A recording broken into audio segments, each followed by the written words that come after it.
Going against the grain.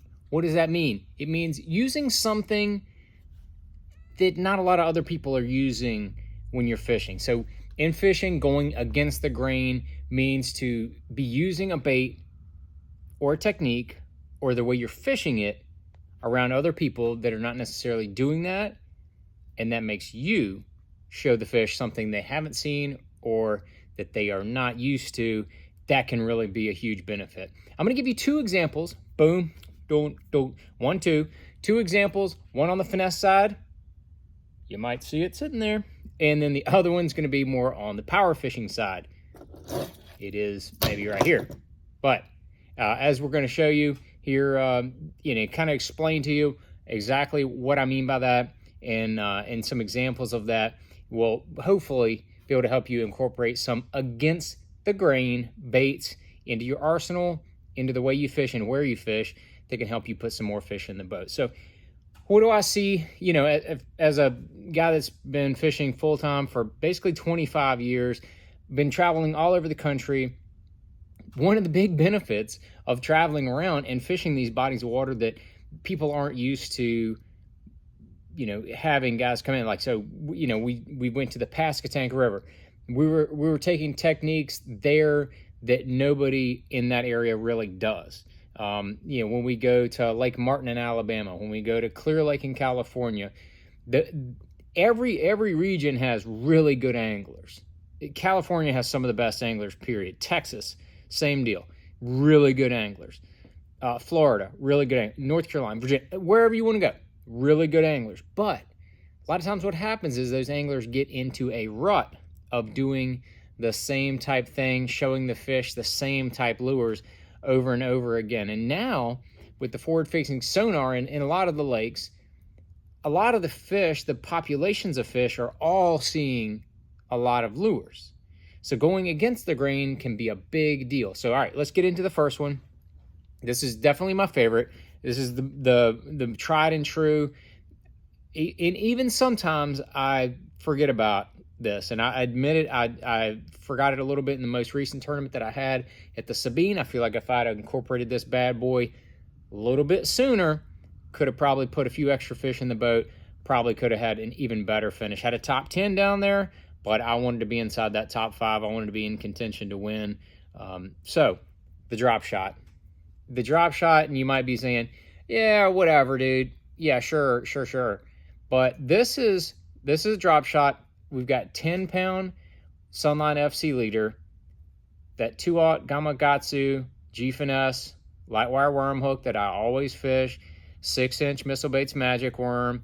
I'd usually have an 1/8 ounce Spro tungsten on there when I'm fishing that bad boy shallow. So what I'm going to be doing is I'm going to be fishing the drop shot shallow in areas where other guys are throwing a chatterbait. They're flipping jigs, D-bombs, whatever. They're flipping bigger baits. I'm going to be taking that drop shot, and with that lighter weight and that 6-inch worm, you can actually skip that thing. If you get a little practice with it, you can take a Cashin drop shot rod. It's a 7.4, but a really light tip. I think that's key to being able to make accurate casts. You take that thing and you put the right line on there. I've got the 16-pound All Might is my main line for the drop shot. 16-pound Sunline All Might on that GX model reel from 7. That's my setup. Use what you're comfortable with. Use what you know is good and what you're familiar with. You can take that little drop shot, skip it up under places, up under docks, overhangs, tree limbs, cypress trees, anything like that. Get that drop shot in places other people aren't putting a drop shot. Put that drop shot in places where guys are only being able to skip a bait that's like a jig or some other bigger, more power presentation. Take that drop shot. Once you get it in there, if you really think there's a fish in there, pull your line up and just hold it and just wait. And don't put too much action on it. The best thing you can do is just kind of ease and pull it. A lot of times you'll pull that little weight, that light weight. The 1/8 ounce is key. That little 1/8 ounce will come up over roots, rocks, whatever kind of cover is down there. You just kind of come up through there, and once you pull it over 1 or 2 pieces, then I just drop it and hold it and leave it there again. Boom. Dude, I've caught so many fish doing that right behind people. I've turned around and gone back on banks that I have fished myself and caught plenty of fish. It is nasty around brim beds. I mean, you name it. Just fishing shallow with that is just absolutely key. No water is too dirty either. Don't think just because it's a drop shot. This is Ed's orange, probably my favorite color to throw whenever there's a little bit of a stain. I've caught them in pretty clear water on that as well. But something about that orange they eat. I really like Blueback Secret as well. It's probably my other best by like by 1-2 right there. John's Juice, obviously it's the color I used to catch about half my fish at the St. John's when I won there. But those are probably my top 3 colors, with Green Pumpkin Money being probably my 4th. So just get your little color palette that you're familiar with and you're comfortable with, kind of alternate between those, and you'll be able to put a ton of fish in the boat. But that drop shot, I'm telling you, I've caught 8-pounders on that setup right there. Not going to be overpowered. That rod, let the rod fight the fish when you do get them. If you're around cover, which is what we're talking about doing, just reel up, put some pressure on them. If they get around cover, just hold them. Don't try to horse them out of there. Just hold them. A lot of times they'll swim themselves out. So that's definitely number 1 right there. That drop shot catches fish right behind a lot. Now, if everybody's fishing a drop shot, like if you're on the Great Lakes, this is not what I'm talking about. This is not what I'm talking about. Drop shot catches fish in those places. That's what traditionally people are using. But the other bait we're going to tell you about is a glide bait. And this is Spro Chad right here. This is a tried and true glide bait. I fish a handful of different glide baits. Some that are easily available on the market. Some of them are not. I like the Clutch. Obviously I like the Chad. But this category of bait is one that you don't want to. You want to make sure you have the right setup. I probably fish most of the time on a cash-in big bait rod. Just a really good all-around setup for these baits. 18 or 20 pound Sunline Sniper. Sunline Sniper has a little more stretch, a little more forgiving. That's what I want with the glide baits, because you're tossing 2 to 5 ounce baits around. I want something that has a little bit of stretch. It can be a little more forgiving. And then probably I have the GS model reel from 7. High speed is what I want to have there. I like that high speed because you're doing reel bumps to make that thing go back and forth. But you're saying, why is this an against the grain bait? I think a lot of anglers see these baits, love these baits, buy these baits, and then don't end up fishing with these baits.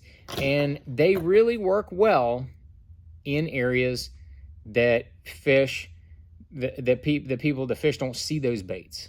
I caught multiple keepers each day at the Pasquotank, and I'm not talking 8-pounders.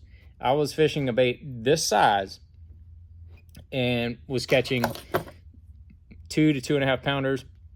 I caught one 3 something on it there, but we're not talking about mega giant fish. We're just talking about better quality keepers, better size than what you're used to, and it's all on a bait that, and these were in areas that I had already fished very thoroughly with drop shots, shallow running crankbaits, buzz baits, wacky worms. I mean, you name it. I had really scoured these areas.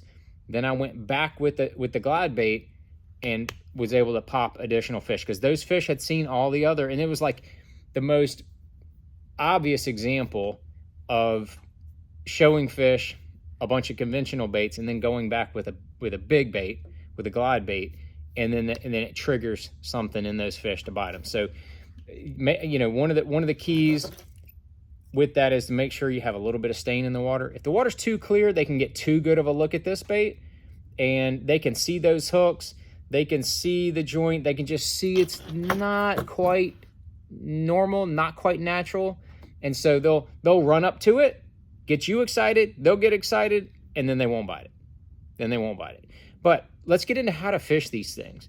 We're going to be fishing these things around, like we've been fishing around in these areas, let's say, or you kind of have an idea of where these fish are going to be set up. They're going to be set up let's say inlay downs. They're going to be set up around docks or under docks. They're going to be set up around stumps. You're going to kind of have an idea of where these fish are. So the first thing you want to do is, if at all possible, you want to try to pitch or cast that glide bait past where these fish are, if you can. If you can't, you want to try to let that thing just kind of ease in there as quietly as possible. If it makes a little splash, it's not a big deal. Not a big deal at all. Don't worry about it. Sploosh, don't worry about it. But don't purposely go throwing it, 40 feet up in the air and then making it sound like a cinder block hitting it. That's not what I'm talking about. If it makes a little splash, that's not a problem. I think that does actually attract the fish at times. So don't worry about that, but try to go past the fish, and I'll tell you why. It's because I like to get that glide bait in the water, let it sink just a little bit, let it sink, 2 feet or so, and then I'm gonna slow reel it a little bit to get that bait kind of going back and forth, and then I'm gonna chop it just real lightly, chop it up to near where that piece of cover is. And so what I'm picturing in my mind, you can do this with forward-facing sonar, but in my mind, I'm going to be picturing that I'm going to work that bait up to, kind of like a natural lazy motion, work that bait up to where I feel like the fish are. At that point, I feel like the fish sees my bait, and then I'm going to chop. Then I'm going to do something like that. Something a little choppy to get their attention, to get them excited. Once I do that, once I start trying to get them excited, my goal is to not give them a really good look at the bait. I don't want to just sit there and chop and let it go, let it just sail, chop, let it sail, chop, just let it sit there. If you do that, you're going to have fish run up to it, look at it, and then turn off, because they're not going to be excited anymore. They're going to run up to it, get a good look at it, and realize that's not the cheeseburger they thought it was, and they're going to slide off. You want to get that thing up, get it going, and once you get it going near that piece of cover, just stay active. Stay like that fish is right behind it. Dude, I'm telling you, fish will come from 15 feet away and go crush that thing in the matter of half a second. So once you get it to the piece of cover where you think the fish are, and you think you're trying to get them excited, just kind of keep that thing going. And then as you're doing that, always pause the bait about 10 feet or so from the boat. Don't twitch that thing and keep it hot all the way up to the boat, because you'll be surprised at the number of fish that will trail that bait 6 or 8 feet behind it and be watching it and excited. But if you reel it all the way up to the boat, they don't have enough space to kind of close that distance. You reel it up to about 10 feet from your rod tip and then stop it and let it go. Then you give it that time to pause.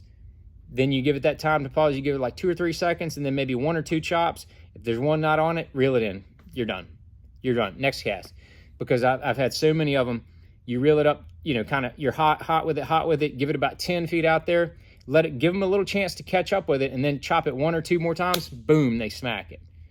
So there's your little quick glide bait tutorial on going against the grain, fishing that thing where other people are fishing a spinnerbait, crankbait, drop shot, flipping, whatever. Don't be afraid to pitch it around cypress trees. I mean, just all kind of places where you don't think that those fish have seen a glide bait. Dude, just grow a set and throw that thing in there. You'll thank me later. But there's the two top techniques that I'm going to tell you about going against the grain. So be sure to incorporate those into your fishing. Catch big bass, drop them down there below. We want to hear your comments on if you've had any success with these two, and if you have any other against the grain techniques, drop those down. I want to hear them. We can have the other people want to hear them too. So appreciate the tips, and as always, thanks for watching. Be sure to like and subscribe.